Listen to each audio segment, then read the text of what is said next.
Hey guys, today is the second Wellness Essentials Education, Part 2. Every Saturday we meet at 10 o'clock in the morning and talk about essential oils and learn something new. Today I would like to actually talk about how we can cook with essential oils. And hey Natalia, what's up? I'm just gonna launch this little presentation here a little bit.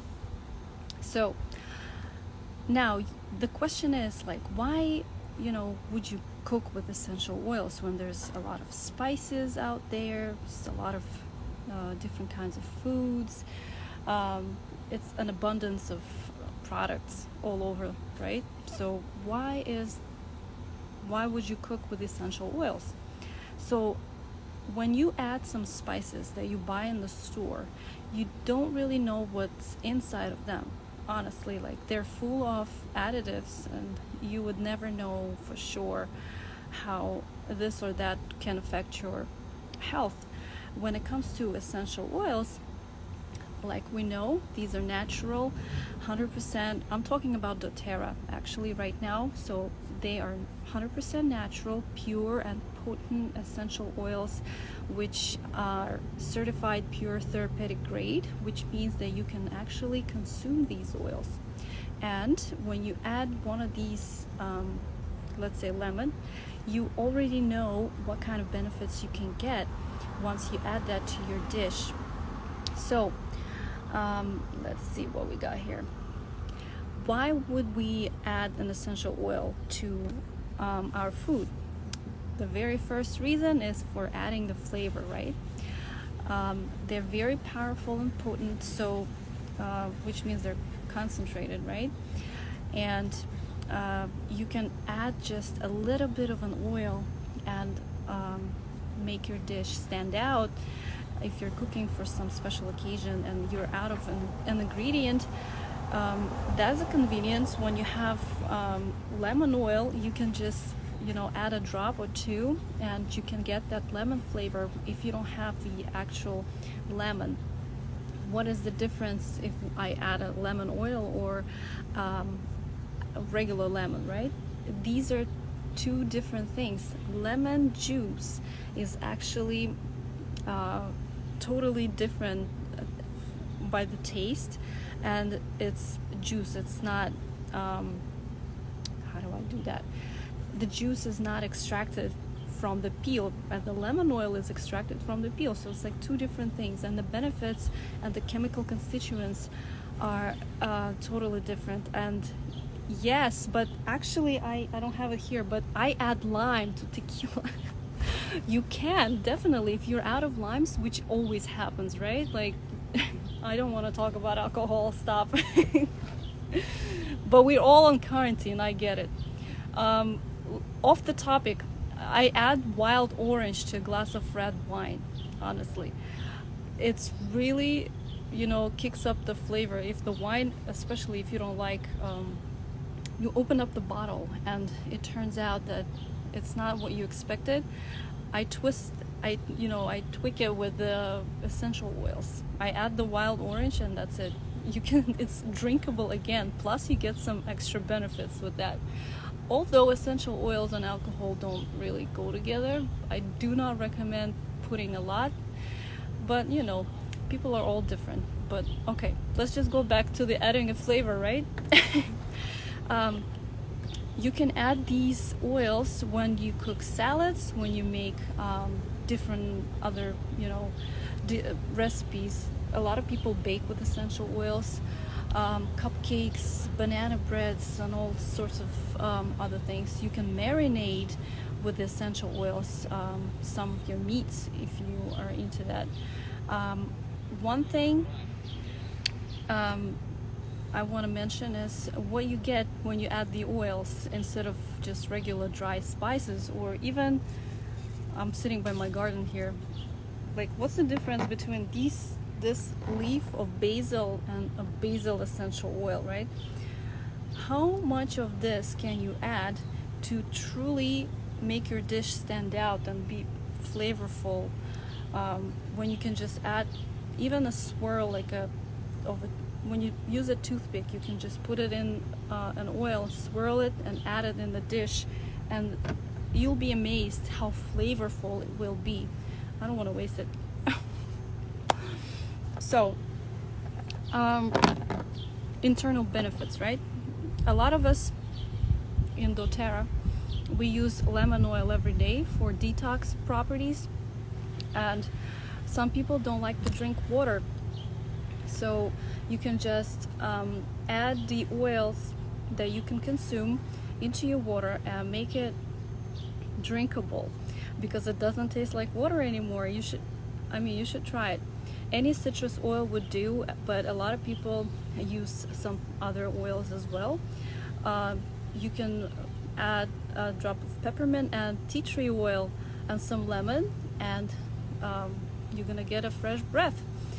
That's a tip for you guys. What else? Let me see.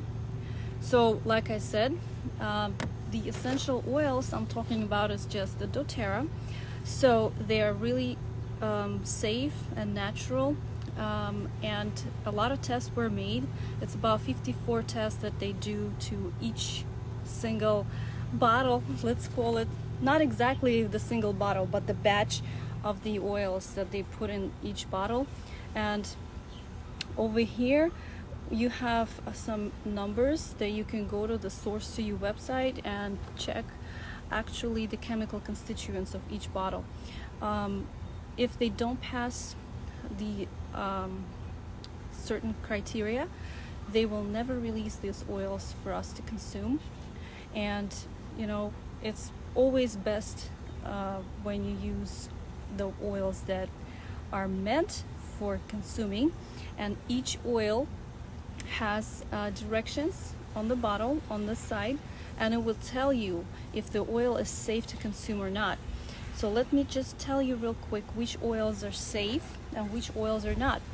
So in the top of this slide, you'll see all the oils by doTERRA that you can consume and are amazing for creating delicious dishes. My favorite are basil. Like I said, I already showed you that one.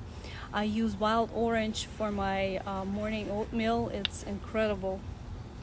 And for other, like for steaks, for salads, there's a whole lot of other oils that you can just use and make your dish really nice. And with you'll gain internal benefits from that too. Each oil has its own characteristic. So let's say you're experiencing low blood pressure. What can you do to help yourself pump your blood a little bit more so your blood pressure rises a little bit? I have this amazing rosemary. So what you can do, just add a drop of rosemary. I know it kind of sounds disgusting, but you can add a drop of rosemary into your tea, and you'll see your blood starting pump a little more, and your blood pressure normalizes. And with the rest of the oils is the same way. If you're experiencing I don't know, you want to feel more relaxed, calm, you can add lavender to your whatever cupcakes you're making, let's say. But a lot of people love to add cinnamon actually, but you got to be really careful because there are some oils that are really potent, and you don't want to add a lot of drops to your dish because it's really, you can't get it out. So go with the rule, add less, but then adjust later, instead of just, a lot of people think that, oh, this is such a tiny bottle, like, and it costs so much, and they think that when it comes to cooking, what we do with the olive oil, we'll just like drizzle it all over, right? With this, you only need a drop or two, and like I said, with the most potent oils, you need literally just like a toothpick swirl. Let me just show you here real quick. I can zoom it. No, I'm zooming myself. All right, so some ways to use the oils and to know how much you can add. You can use the toothpick method. You can just add a drop and see how it goes, or if you know that this oil you've been using for a while and you know that one drop is not enough, don't just drop it into your dish. Use your spoon and drop it on the spoon. And I usually use a carrier oil, just the same way as you would use that to apply topically essential oils, so it spreads evenly in your dish. Oh my god, there's a bug. So for salads, for example, one time when I think I tell this story all the time to when I have the aroma class. So I just got my family essentials kit, and there's this amazing oregano. I know a lot of people hate the smell, don't like it, but I don't know, I love this. So I opened it up, and I have a bush right behind me somewhere. I have like a whole big old bush of rosemary, but I'm talking about oregano. What am I talking about? It's the early morning, I guess. So oregano, right? So it's really a hot oil. You gotta be very careful, but you can ingest it. You can use it internally. So I'm making this salad for dinner for my husband, and what do? I just put my lemon like this. I go with the oregano like that, and I look inside the bowl and I'm like, I just put the leaves, they were green, and this looks very yellow. What just happened? Like in 3 minutes it wilted? Like what the heck? So I'm like, all right. I picked the ones that look like really yellowish out, and say, all right, we'll use it. So I give it to my husband. He takes a bite and he's like, oh, I can't breathe. What the heck? What's going on? Like, it's so hot. I'm sitting here and thinking, let me Google this. I should have asked my wellness advocate, but Google is to the rescue sometimes. Yeah, oregano, you can't put it like that, apparently. So you gotta make the salad dressing separately. You can't put it right on top of the stuff. So you use the olive oil or whatever, avocado or whatever you prefer, and in that little bowl you just put a few drops of whatever oils that you prefer in your salad dressing. You mix it up and then pour it. Do not do it directly, because at the end of the day, this is just gonna stick to one leaf and somebody's just get all of the oils at once. Let me go back real quick to this slide, and there's some oils that you really cannot ingest. They're dangerous when used internally. Of course, there's some safety information on the bottle for that too. It will never say the internal use. Like on these ones, as I mentioned, it says for internal use, dilute 1 drop in 4 fluid ounce of water. And in the oils that you cannot ingest, they will never have this.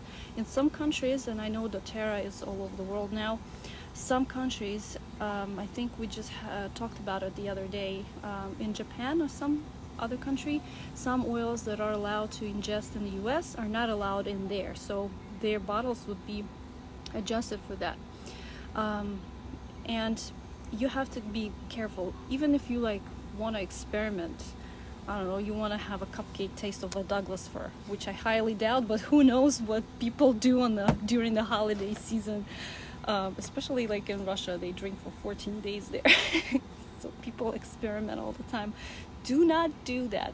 It's gonna, first, I don't know, it's gonna taste disgusting. That's how I feel, at least. And when cooking with essential oils, it's important to keep in mind that it's your priority to take care of your own body. So you would know how much of an oil you need.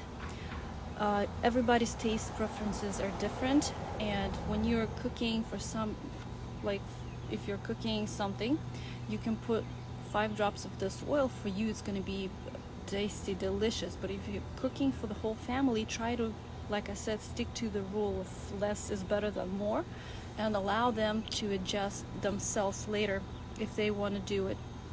Hey, Alina, you want to join? I'm talking about cooking with essential oils. Do you want to tell me what did you make with essential oils?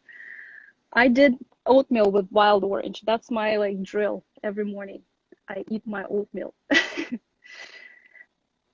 Hey, do you want to join me with the live and talk about how you use essential oils for cooking? Just a few sentences if you want.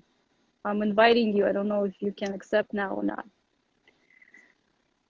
All right, so while we wait, maybe Alina accepts. So there's a whole bunch of recipes out there on doTERRA blog, on doTERRA website. And if you're interested, I can email you the free ebook for essential oils and cooking with doTERRA. And their recipes are like normal everyday recipes. It's not like you have to be super healthy, vegan, this and that. A lot of people use essential oils and all right, Alina, next time then. She doesn't have time, I guess, but it's all right. So what I'm saying is, oh, I wish I was in bed. Oh my God. So I already lost the trail of thought, but what I was gonna say is you can experiment yourself and create your own recipes. Um, the recipes in the doTERRA books and websites is just like a start off. If you know, are used to cooking one way, try experimenting and adding one of the oils, and you'll be amazed how your dish will pop up, how the taste is going to be so different. It's if people come over to your house one day, the quarantine is over, right? And you serve them this delicious, I don't know, like avocado salsa something, and you put a drop of lime instead of just squeezing. I mean, you can squeeze the oil too. Uh, yeah. So you can like, Alina, you don't have to have, I mean, it's not all people are vegans, that's what I'm saying. But honestly, yes, you do have to have a healthy diet to enjoy all of the internal benefits of essential oils. Because if you eat burgers every day and you're just going to be drinking this one drop of lemon every day for 21 days, nothing's going to change in your life, honestly, because you have to like overhaul your whole body, your whole perspective on, like I'm always saying, our body is only one for us to move along our lifeline. So but it better take care of it now until like when you're 60 years old and already time to go. Don't do this. So you also missed, we talked about alcohol. I was not allowed to do that either. Well, people are different. Like you're trying to cater to everyone, and some people start with their most common routines and habits, and when they incorporate essential oils later, I believe and I hope so, that they change their habits and they feel like they don't need to eat that burger because they can eat healthier and use those oils. So what I was saying is, so you invite your guests and you serve that amazing salsa and you're adding the lime instead of like you don't have a lime juice, and people momentarily can notice the difference. I just talked about it too. Like I think Oksana taught us everyone the trick with the wild orange and red wine. I know it's amazing, right? Just gonna try to.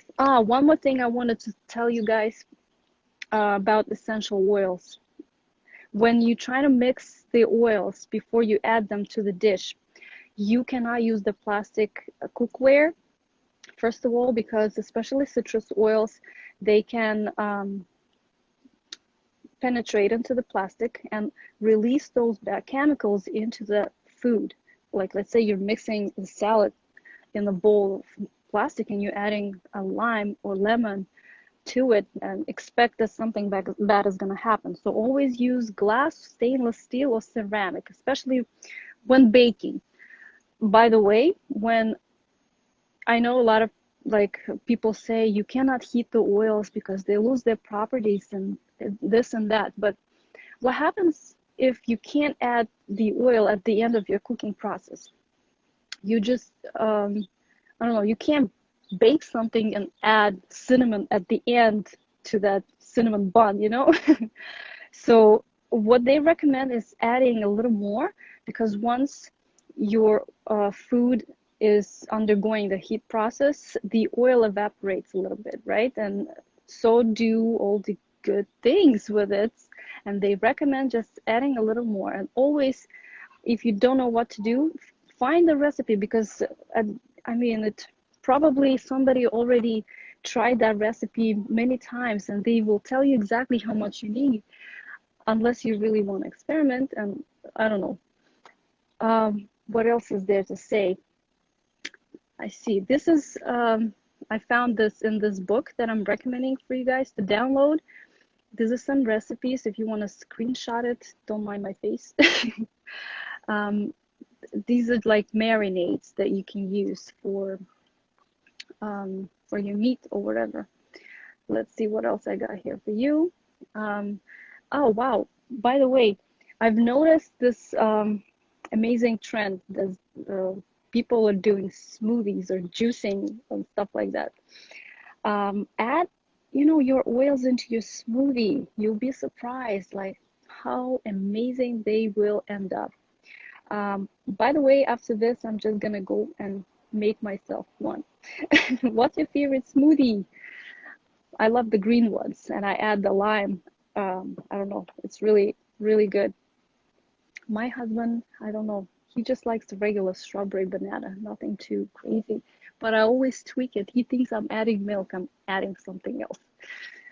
It's a little secret here, because milk apparently is not good. Like, we've been all, living with the perception that milk is good. You need that for calcium, but it turns out it's really bad digesting, really, not really great when digested. Like, my son does not drink milk he hasn't been drinking milk since he was like 2.5. His pediatrician actually recommended that, which is very weird for the Russian community, because they always say, oh, you have to drink milk, you have to, all of the milk products for the bone density and stuff. I mean, it's good, but now that we have the abundance of other foods, we can just substitute the milk, because at the end of the day, it honestly does more harm than good. Like, okay, this is not the life about that. Oh, you like the mixed berry banana? Oh yeah, I actually go to Costco and I buy the organic chopped frozen foods. I like the frozen smoothies. This is pretty good, especially now in the summertime. Another great hydrating recipe for this kind of weather, and I know a lot of people don't like to eat in the summer a lot, because all you want is just drinking lemonade, let's say. But lemonade has a lot of sugar in it, so how can you substitute that? You can just make it water flavorful, like I said, and add not only one citrus oil, but make a blend, and it's just gonna be really amazing. What else is there? And I think I've mentioned it all. I'm gonna post in my bio the free ebook, so you guys can go download it if you want. And I think that's it for today. And thank you so much for watching.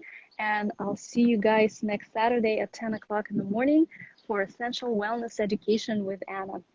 Bye-bye.